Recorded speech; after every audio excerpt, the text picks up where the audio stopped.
నమస్కారం. Olive media వారు మనకిచ్చిన ఈ అవకాశంలో మనము మాస ఫలాల గురించి విశ్లేషించుకుంటున్నాం. 14/1/2024 నుంచి 13/2/2024లో మాస ఫలాల్లో కుంభరాశి గురించి విశ్లేషించుకుందాం. కుంభరాశిలో శని చంద్రులు 1లో ఉన్నారు, 2లో రాహు ఉన్నాడు, 3లో గురుడు ఉన్నాడు, అష్టమంలో కేతు, దశమంలో శుక్రుడు, 11ంట బుధ కుజులు, 12ంట రవి. ఇందులో మనకి ధనిష్ట 2 పాదాలు, దానికి ధనిష్ట నక్షత్రానికి అధిపతి కుజుడు, రాశ్యాధిపతి మనకి శని. అలాగే శతభిష నక్షత్రానికి 4 పాదాలు, అవి రాహు, నక్షత్రాధిపతి, రాశ్యాధిపతి శని. అలాగే పూర్వభాద్ర 3 పాదాలు, రాశ్యాధిపతి గురుడు.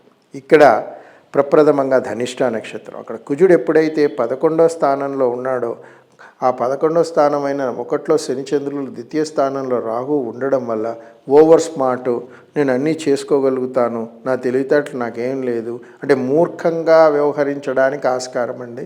ఆ మొదటి వారంలో జాగ్రత్తగా చూసుకోండి. ఎందుకంటే 10ంట శుక్రుడు ఉన్నాడు.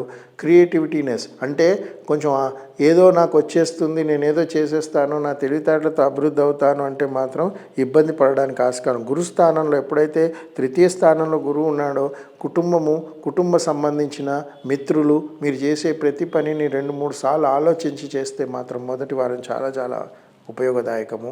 రేపు 2 వారానికి వచ్చేసరికి బుధకుజ శుక్రులు కలుస్తారు. బుధకుజ శుక్రులు ఎప్పుడైతే 11వ స్థానం కర్మస్థానంలో దశమంలో ఉన్నవాడు 11లోకి వస్తాడో, మీరు చిన్న తప్పుల వల్ల ఇబ్బంది పడడానికి, ఆటంకం కలగడానికి ఆస్కారం ఉంది ఈ ధనిష్ట నక్షత్రం వాళ్ళకి.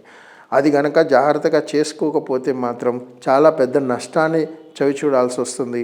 ఎందుకంటే అది మీకు తెలియకుండానే మీ ముందుకు, ఎందుకంటే ద్వితీయ స్థానం రాహు మిమ్మల్ని వలయాకారంలో తీసుకొచ్చి మిమ్మల్ని ఇరికించడానికి ఆస్కారం ఉంది ఈ ధనిష్ట నక్షత్రానికి. సో ఇక్కడ ధనిష్ట నక్షత్రం వాళ్ళు మనోధైర్యాన్ని కోల్పోకుండా విజయం సాధించాలంటే హనుమంతుడి జపం చేయండి.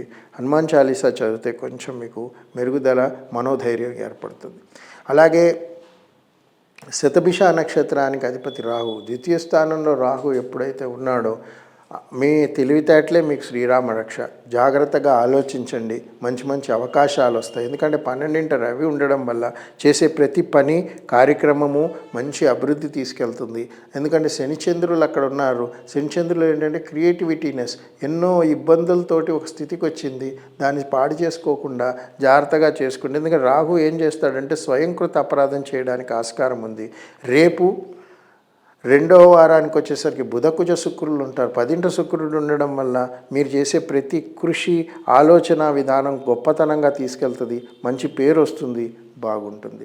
అలాగే రేపు 3-4 వారాలకు వచ్చేసరికి రవి బుధ కుజులు వస్తారు 12వ స్థానంలో.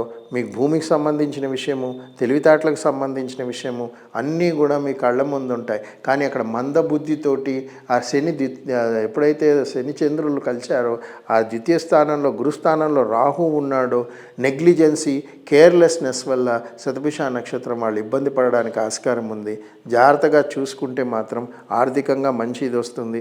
అంటే ఎక్కడైతే రూపాయి రావాల దగ్గర మీరు 2 రూపాయలు నష్టపోవడానికి ఆస్కారం ఉంది.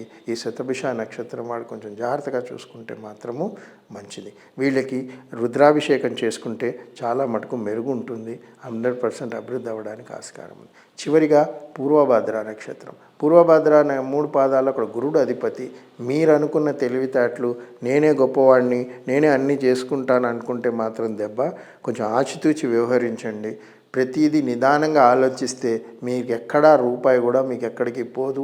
మీరు చేసుకున్న కార్యక్రమంలో అభివృద్ధి అవుతారు, ముందుకు వెళ్ళడానికి ఆస్కారం ఉంది. అదే రేపు 12వ స్థానానికి రవి బుధ కుజులు వస్తారు. శుక్రుడు ఎప్పుడైతే 10ంట ఉన్నాడో, మీ ఆర్థిక స్థితి మెరుగుపడుతుంది, అభివృద్ధి అవుతారు, సెటిల్మెంట్ ఆఫ్ లైఫ్ వస్తుంది, పీస్ ఆఫ్ మైండ్ వస్తుంది.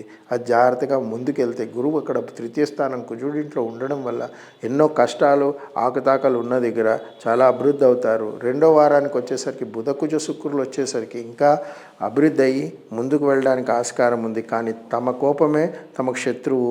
ఆ కోపాన్ని సంహరించుకోండి, జాగ్రత్తగా చేసుకోండి, ఆలోచింప చేస్తే మాత్రము మీకు 100% విజయం సాధిస్తారు. శత్రుత్వాన్ని పెంచుకుంటే మాత్రము నష్టపోయేది మీరే.